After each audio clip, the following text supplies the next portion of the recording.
युद्धनौका तैनात करण्याचा अमेरिकेचा अध्यक्ष ट्रम्प यांचा निर्णय, इराणी नौदलाच्या जहाजांना लक्ष्य करण्याचाही दिला इशारा।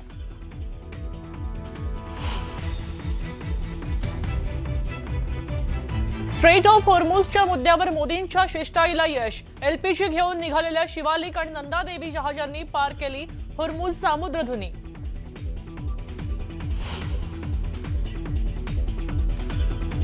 देशात व्यावसायिक सिलेंडरचा पुरवठा सुरू, नागरिकांनी घाबरून तात्काळ सिलेंडर बुकिंग न करण्याचं केंद्र सरकारचं आवाहन।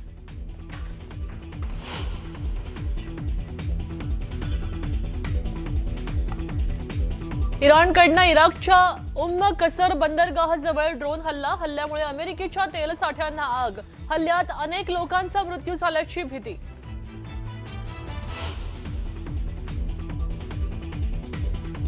ऋतू तावडेंच्या नव्या कोऱ्या वाहनावर लावलेल्या लाल निळ्या दिव्यांमुळे वाद, महापौरांच्या वाहनावरच्या लाल निळे दिवे नियमबाह्य असल्याचा शिवसेना उबाठा नेते मिलिंद नार्वेकरांची टीका।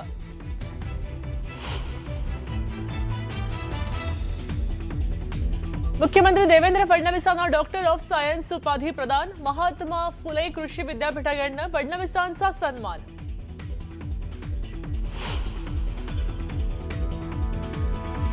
आज केंद्रीय निवडणूक आयोग पत्रकार परिषद घेण्याची शक्यता। पश्चिम बंगाल, तामिळनाडू, पुदुच्चेरी, केरळ, आसामच्या निवडणुकांची घोषणा होण्याची शक्यता। आणि सप्तशृंगी देवी ट्रस्टच्या विश्वस्त नियुक्तीला उच्च न्यायालयाची स्थगिती, नियुक्त केलेल्या 5 विश्वस्तांची यादी संकेतस्थळावरून हटवण्याचे निर्देश।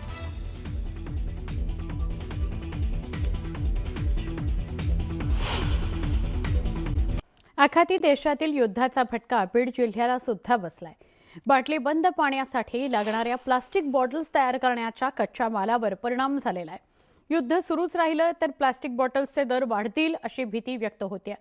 युद्धाचा फटका नवी मुंबईतील ठाणे बेलापूर या औद्योगिक क्षेत्रातील तब्बल 4,500 कंपन्यांना बसलाय। आयात निर्यात ठप्प असल्यानं आणि कच्च्या मालाचे भाव वाढल्यानं पुढील आठवड्यामध्ये यातील 50% कारखाने बंद पडतील अशी भीती आहे। बीड, नवी मुंबई, वर्धा इथली दृश्य। आखाती देशातील युद्धाचा परिणाम टाइल्स बनवणाऱ्या कंपनीवर सुद्धा झालाय। गॅस मिळत नाही म्हणून उत्पादन बंद आहे टाइल्सच्या किमतीत, त्यामुळे भरमसाठ वाढ झाली आहे। आखाती देशातील युद्धाचा फटका बीडला बसला। बाटली बंद पाण्याकरता लागणाऱ्या प्लास्टिक बॉटल्स तयार करण्याच्या कच्च्या मालावर परिणाम झालाय। रिफायनरीज बंद असल्यामुळे त्याचा परिणाम पुरवठ्यावर झालेला आहे, त्यामुळे प्लास्टिकच्या दरात मोठी वाढ झाली आहे। याचा फटका बाटली बंद पाणी पुरवठ्याला आणि त्याच्या उद्योजकांना बसलाय। युद्ध जर सुरू राहिलं तर प्लास्टिक बॉटल्सचे दर वाढणार आहेत। आता थेट ग्राहकांना सुद्धा याचा फटका सोसावा लागू शकतो। या परिस्थितीमध्ये जो कच्चा माल येतो त्या कच्च्या मालामध्ये जवळपास 25%च्या आसपास वाढ झाल्यामुळं प्रति बॉक्स आज वेगवेगळ्या ब्रँडच्या ह्यानं 20 ते 25 रुपये दरवाढ करणं क्रमप्राप्त ठरते। आज अशी जर परिस्थिती राहिली तर आजच्या भीतीला 20 रुपयाला बॉटल जी भेटते 15 ते 20 रुपयाला ती 25-30 रुपयाला बॉटल जाण्याची शक्यता आहे। आशिया खंडातील सगळ्यात मोठी उद्योग नगरी म्हणून ज्याची ओळख ती नवी मुंबई। या नवी मुंबईतील ठाणे बेलापूर औद्योगिक क्षेत्राला तब्बल 4,500 कंपन्यांना या युद्धाचा फटका बसलेला आहे। आयात निर्यात ठप्प आहे आणि कच्च्या मालाचे भाव वाढलेत। पुढच्या आठवड्यात यातील 50% कारखाने बंदच पडतील अशी भीती आहे। यामुळे फक्त नवी मुंबईतील 10 लाख कामगारांवर उपासमारीची वेळ येणार आहे। स्मॉल स्केल इंडस्ट्री असोसिएशननं भीती सुद्धा व्यक्त केली आहे। या असोसिएशनचे अध्यक्ष KR गोपी यांच्याशी संवाद साधला आमचे प्रतिनिधी विनय म्हात्रे यांनी। युद्धाचा सगळ्यात जास्त फटका हा उद्योग क्षेत्राला बसणार आहे। आशिया खंडातली सगळ्यात मोठी उद्योग नगरी म्हणून ज्याची ओळख आहे ती म्हणजे ठाणे बेलापूर पट्टा। याच ठाणे बेलापूर पट्ट्यामधली परिस्थिती काय ते आपण आज जाणून घेऊया। या ठाणे बेलापूर पट्ट्यामध्ये एकूण 4,500 फॅक्टरीज आहेत, कारखाने आहेत आणि या कारखान्यांमध्ये जवळपास 4,000 फॅक्टरीज आहेत, ते स्मॉल स्केल इंडस्ट्रीज आहेत आणि ह्या संपूर्ण इंडस्ट्रीचा फटका आता या युद्धाचा सगळ्यात मोठ्या प्रमाणात बसलेला आहे. आज आपण परिस्थिती बघू शकतो की या फॅक्टरीजमधल्या, या कारखान्यांमधले जे उद्योग आहेत ते पूर्णपणे ठप्प झालेले आहेत. काही ठिकाणी आता आपण बघतो की कामगार देखील मोठ्या प्रमाणात काम नसल्यामुळे फॅक्टरीमध्ये ते देखील या ठिकाणी बसून आहेत. जर आपण प्रत्येक क्षेत्रातल्या जर उद्योग क्षेत्रामध्ये बघितले तर परिस्थिती तशीच बिकट आहे. 4,500 हजाराच्या आसपास हे सगळे उद्योग क्षेत्रामधल्या फॅक्टरीमध्ये इम्पोर्ट म्हणजे रॉ मटेरियल जो लागतो तो रॉ मटेरियल देखील या ठिकाणी येत नसल्यामुळेच कारखान्याला त्याचा फटका बसलेला आहे. त्याचबरोबर एक्सपोर्ट देखील बंद होतोय. नुसतंच गॅसचा परिणाम आहे असंच नाही आहे, तर इतर एक्सपोर्ट, इम्पोर्ट, रॉ मटेरियल ह्या सगळ्याचा फटका ह्या इंडस्ट्री वरती बसतोय. आपण नवी मुंबईतल्याच फक्त जर इंडस्ट्रीचा 4,500 इंडस्ट्रीचा जर विचार केला गेला तर त्या स्मॉल स्केल इंडस्ट्रीचे जे अध्यक्ष आहेत KR गोपी, आपण त्यांच्याशी बोलूया. सर, काय म्हणाल, आशिया खंडातली सगळ्यात मोठी इंडस्ट्री म्हणून त्याची ओळख आहे ती म्हणजे ठाणे बेलापूर पट्टी. काय परिस्थिती आता ह्या इंडस्ट्रीची एकूण आहे? तर आता फक्त 2 आठवडे झाले वार होऊन, पण मला वाटतं की आपण ऑलरेडी वारमधले बॉम्ब जे आहेत तिकडे न पडते इकडे पडत आहेत. कारण एक ठिकाणी एक दर वस्तूचे भाव वाढले आहे. आता 15 दिवसात 20 रुपये फक्त स्टेनलेस स्टीलवर वाढलेले आहेत. आम्ही मशीन बनवतो, आम्ही ऑर्डर घेतलेलं आहे, पण एवढं भाव वाढल्यानंतर आम्ही ते जॉब पण करू शकणार नाही, कारण एवढ्या भावावर आम्हाला परवडणार पण नाही आहे आणि नुकसानमध्ये करायचा प्रश्नच येत नाही. तर मी कस्टमरना सांगितलं आम्ही करू शकत नाही, let us wait for the war to end. मग त्याच्या मटेरियलचा भाव परत नॉर्मल झालं त्यानंतर आम्ही तुमचं ऑर्डर कन्फर्म करू. आठवड्यात तुम्हाला दिसेल की 50% वर इंडस्ट्री बंद व्हायच्या मार्गावर असेल. फक्त आठवडा वेट करा. पुढच्या शनिवारी तुम्ही आलात तर मी बऱ्याच फॅक्टरीत तुम्हाला घेऊन जाईन. कास्टिंग आहे, एक्सपोर्ट जे अमेरिकेचं एक्सपोर्टचं ऑर्डर आहे, युरोपचं ऑर्डर आहे, मिडल ईस्टचं आहे, सगळ्यांनी बंद करून ठेवलेलं आहे. कारण there is no export, there is no container is going. सगळ्यांची हालत, हे फक्त इंजिनिअरिंग नाही बाकीच्या ठिकाणी सुद्धा हे प्रॉब्लेम होतोय. हा युद्ध जर अशाच पद्धतीने जर सुरू राहिला तर पुढच्या आठवड्यात ह्या 4,500 फॅक्टरींपैकी 50% फॅक्टरीज बंद होण्याची भीती व्यक्त केली जाते. जर नवी मुंबईमधल्या एका इंडस्ट्री एरियामध्ये जर ही परिस्थिती असेल तर राज्यामधली इंडस्ट्रीची परिस्थिती, उद्योग क्षेत्राची परिस्थिती काय असेल हे आपण यावरून स्पष्ट होते. विनय म्हात्रे, न्यूज 18 मराठी, नवी मुंबई.